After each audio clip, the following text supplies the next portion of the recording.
The sun shines not on us, but in us. A hearty good morning to everyone who all are watching my video. Today again I am here to continue with the chapter US Hegemony. Till now we have discussed that how the disintegration of Soviet Union made possible the hegemony of US in the year 1991 and thereupon. So before we begin with the slide work and we see that what all is to come today, I would like to recap the topics that I did in my previous video. In the previous videos, if you remember, we studied about the new world order, right? The new world order, that is the US hegemony. And students, अगर आपको याद हो तो मैंने आपको बताया था that immediately US एक hegemon नहीं बन गया था, but it was a very gradual attempt, slowly and gradually. उसने अपने ये powers अपने पास लिए, अपने finance को strong किया, अपने military को strong किया, अपने economy और अपने public goods के through लोगों पर अपना impact बनाया. Apart from that, in the soft power as a hegemon, we studied that how US was able to have a cultural influence on everybody around the globe, right? पूरे ही world में उसने एक ऐसा impact बना लिया अपने culture के through कि आज हमें ये लगने लग पड़ा कि अगर हमें एक life अच्छी करनी है, हमें अपनी life को जीना है, तो हमें कैसे जीना है? US की life की तरह, right? So, if you remember in my last video, I stopped on the first Gulf War. Cold war era में यूएस ने कोई भी ऐसा डिसीजन नहीं लिया जिसे हम बहुत ही स्ट्रॉन्ग डिसीजन कह सकते थे. So after the Cold War, that is from the year 1945 to 1991, कोई भी मेजर डिसीजन नहीं लिया गया. But we were talking about the first Gulf War. तो फर्स्ट गल्फ वॉर क्या था? In August 1990, you can say, the situation was such that Iraq had invaded Kuwait. Okay, and apart from all the serious attempts that were being made to release Kuwait from its you can say Gulf, somehow it was not possible that Kuwait could be liberated. बहुत से attempts किए गए कि काश Kuwait liberate हो जाए, free हो जाए इराक के क्लच से, बट ऐसा नहीं हो पा रहा था. और इराक का जो उस पर कॉन्करशिप है कुवैत पर, वो बढ़ता ही जा रहा था. So automatically there had to be a strong decision from UN. इस बार यूएन ने एक बहुत ही स्ट्रॉन्ग डिसीजन लिया और वो था बाय फोर्स कुवैत को इराक के क्लचेस से रिलीज करवाना, लिबरेट करवाना, फ्री करवाना. So what is the first Gulf War? The first Gulf War was when UN had taken a strong decision to free Kuwait from the clutches of Iraq. ठीक है, तो अब हम अपनी स्लाइड्स में बहुत जल्दी रैपिडली एक बार रिवाइज करेंगे that how did the new world economic order was established. The new world order would mean the US hegemony, कि कैसे उसने अपने हेजेमोनी को एस्टैब्लिश किया. US did not start behaving like a hegemon immediately. ये मैंने आपको अभी बताया कि immediately उसने अपने आप को hegemon declare नहीं कर दिया, बट कुछ ऐसे invasions हुए, कुछ ऐसे decisions उसने लिए जिससे कि ये पता चला that it is a very powerful country. तो हम first इसमें invasion में क्या पढ़ेंगे? हम पढ़ेंगे the first Gulf War. And what is first Gulf War?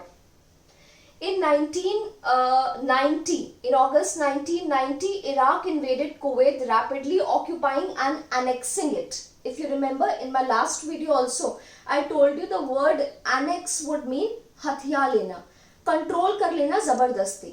तो because Kuwait was annexed by Iraq और वो उसको फ्री नहीं कर रहा था, and that is why US had to take a strong decision by forcibly releasing. उसको forcibly उसने रिलीज करवाया किसके क्लचेस से? इराक के क्लचेस से. For UN, this was a dramatic decision after the deadlock during the Cold War. मैंने अभी आपको बताया कि Cold War era में कोई भी strong decision नहीं लिया गया था. सो अराउंड फ्रॉम 1945, 1990, 1991 में आकर जो ये एक स्ट्रॉन्ग डिसीजन आया यूएन की तरफ से, that was so dramatic and that made the world see that UN is emerging as a hegemon. Hegemon, that is a powerful country, a very powerful, very you can say diplomatic country, and it has all the powers to capture the world, to capture the globe, economically, military, science and technology wise, education wise, और या फिर culture के through. ठीक है? Then we'll move on and we'll see that what had happened in the first Gulf War. तो combined होकर 34 countries की, you can से यहाँ पे ये दिया भी हुआ है, 34 कंट्रीज के ट्रूप्स आकर मिल गए थे. And there were how many troops? Approximately there were 6,60,000 troops which had forcibly released Kuwait from the clutches of Iraq. ठीक है, तो ये जो फर्स्ट गल्फ वॉर है इसे हम ऑपरेशन डेजर्ट स्टॉर्म भी कहते हैं. Is that okay? However, the UN operation, which was called as Operation Desert Storm, हम इसको Operation Desert Storm इसलिए कहते हैं क्योंकि एक आंधी की तरह, एक स्टॉर्म की तरह आया उसका डिसीजन. और अगर आपसे पूछा जाए what was the first Gulf War, तो of course आप बताएंगे that Kuwait was annexed by Iraq in August 1990, और वो repeatedly उसको अनॉय कर रहा था. डिप्लोमेटिक टॉक्स हो रही थी और उसको बोला जा रहा था कि उसको रिलीज कर दो, बट ऐसा नहीं हुआ. तब यूएन ने इंटरवीन किया और अराउंड 34 कंट्रीज के ट्रूप्स से मिलकर फोर्सिबली उसको रिलीज करवाया, उसको फ्री करवाया. ठीक है, ये पूरा जो ड्रामेटिक डिसीजन था इट वाज यूएन डिसीजन. ठीक, इसीलिए इसे बोलते हैं ऑपरेशन डेजर्ट स्टॉर्म. तो इसे प्योरली यूएस डिसीजन ही बोला जाता है because it was US which was banking up the forces. तो अब ग्लोब को, पूरे वर्ल्ड को ये पता चल गया that UN is not just a country, it is a very powerful nation.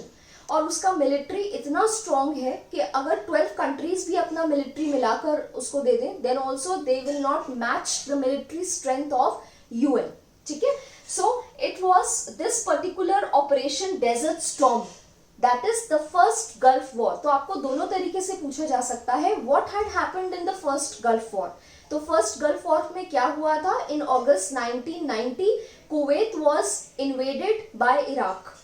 It was annexed by Iraq. जबरदस्ती उसको हथिया लिया था और उसको छुड़ाने के लिए यूएन ने इंटरवीन किया. ठीक है, और उसने अपने फोर्सेस लगाकर फोर्सिबली उसको फ्री करवाया.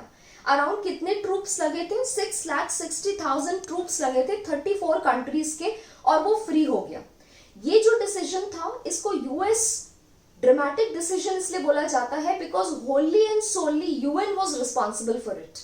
उसी का मिलिट्री लगा था, उसी की स्ट्रेंथ और उसी की सोच की वजह से ऐसा पॉसिबल हो पाया था. ठीक है, अगर आपसे पूछा जाए what was Operation Desert Storm, तो भी आप यही लिखेंगे that Operation Desert Storm means the first Gulf War.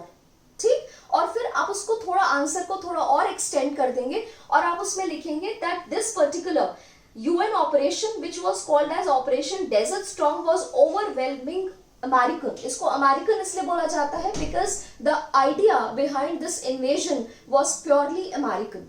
ठीक है, एंड अमेरिकन जनरल नॉर्मन, और ये सब किसके कॉन्टेक्स्ट में हुआ था? At that time the president was George W.H. Bush. ठीक है, so it was all this, the entire Operation Desert Storm was held under the leadership of the US president George W.H. Bush. Please remember this. Okay, then an American general, Norman Siscoff, led the UN coalition and nearly 75% of the coalition forces from the US. Although the Iraqi president Saddam Hussein had promised the mother of all battles, the Iraqi forces were quickly defeated and forced to withdraw from Kuwait. तो उसका result क्या है? Operation Desert storm का क्या result था? या ऐसे आपको क्वेश्चन आ सकता है that do you think that the first Gulf War was a success? It was a success. Why?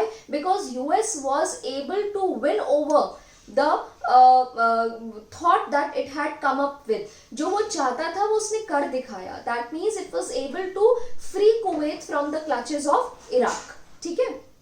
तो आपको उसका रिजल्ट अगर लिखना हो ऑपरेशन डेजर्ट स्टॉर्म का, तो आप कैसे लिख सकते हैं? The Operation Desert Storm was purely American and all this had taken place under the leadership of the then US President George W. Bush.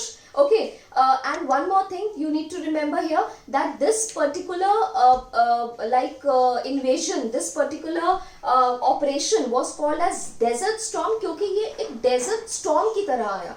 It was a sudden decision from US which made the whole nation quite shocked and quite amazingly surprised, क्योंकि वो नहीं जानता था that US अब इतनी powerful country बन चुकी है, उसका मिलिट्री इतना ज्यादा स्ट्रॉन्ग हो चुका है. ओके, एंड उसका रिजल्ट क्या हुआ? That Kuwait was free and Iraqi forces were forced to leave. Right, then moving on, the first Gulf War revealed the vast technological gap that had opened up between US military capability and that of other nations. जैसे मैंने आपको भी बताया that around 50 years का gap तो चल ही रहा था, whether it was science and technology, whether it was education, whether it was the culture. ठीक है, so there was a 50 years gap between the US and the other countries. तो जो first Gulf war है उसने भी ये समझा दिया that there was around a lapse of 50 years between the military strength of US and other nations. समझ में आ रहा है? Then let's move on. The highly publicized use of socialized smart bombs by US led some observers to call this a computer war. अब आपको 2 mark में एक question आ सकता है, what do you understand by a computer war?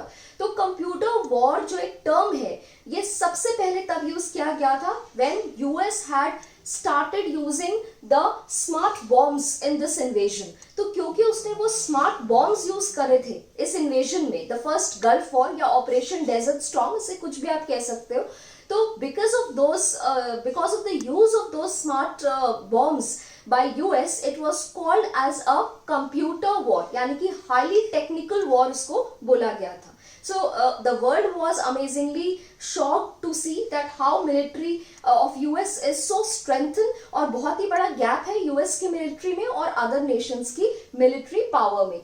Widespread television coverage also made it like a video game war. तो इसको अलग अलग टर्म्स से जाने लग पड़ा और लोग इसे अलग अलग टर्म्स से जानने लग पड़े. कुछ इसको कंप्यूटर वॉर बोलते थे बिकॉज स्मार्ट बॉम्ब्स का यूज हुआ था. So after this, let's move on to the next slide and discuss a little about Clinton years. Yes, till now we saw that how George Bush was able to made possible the liberation of Kuwait from Iraq. जो first Gulf war था या फिर जिसे हम operation Desert storm भी कहते हैं, that was a success, but still he failed in the elections. How? We'll see. Despite winning the first Gulf War, George H.W. Bush lost the US presidential elections in 1992 to William Jefferson. Bill Clinton of the Democratic Party, who had campaigned on domestic rather than foreign policy issues. तो बहुत ही you can say it is a tragedy on George Bush's part. Why? Because he was able to successfully lead the team and make Kuwait release from the clutches of Iraq. उसने Kuwait को Iraq के clutches से release करवा दिया था. First Gulf War was a success, Operation Desert Storm was a success. ठीक है, और बहुत ही अमेजिंगली वर्ल्ड को ये पता चल गया था कि यूएस एक बहुत ही स्ट्रॉन्ग पावर है. उसका जो मिलिट्री है वो 50 इयर्स एडवांस है और नेशंस से.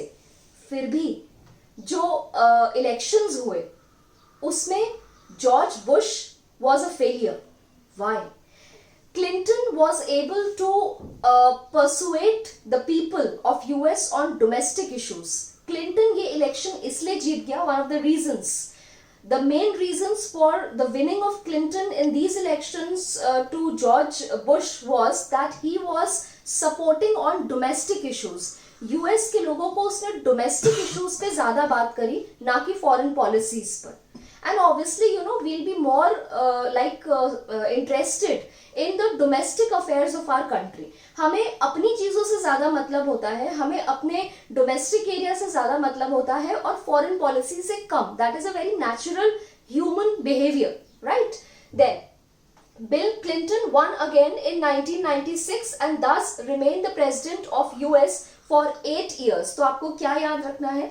That Bill Clinton was able to have his presidentialship till 8 years after winning the second election also.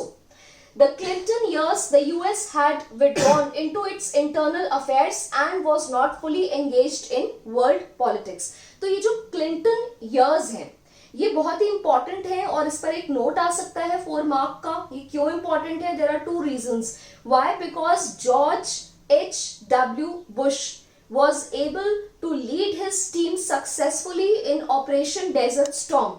लेकिन फिर भी he failed in the elections of 1992 to Bill Clinton. इसलिए फर्स्ट रीजन ये है कि Clinton years are very important. Okay, और वो क्यों फेल हो गया था? Because Clinton was talking more on domestic issues, ना कि फॉरेन पॉलिसी पर. तो people of US were more interested to solve their domestic matters and not the foreign policy.